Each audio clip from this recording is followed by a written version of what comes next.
Welcome back to my channel for another recipe. Today we're making mini chicken steak with vegetables and white sauce in our tiny kitchen. I'm seasoning a little chicken breast with salt and pepper, then searing it until golden. After 2 minutes we flip. Next, press the chicken slowly to make a perfect mini steak shape.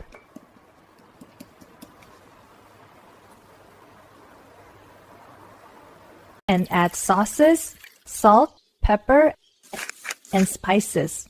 Then mix well so the flavor goes everywhere. Lunches melt butter in the pan and fry the chicken on low heat until golden.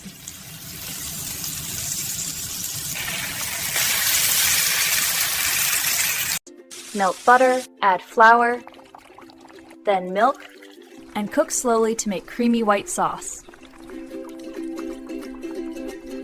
Cut the vegetables into small pieces and fry them until crispy.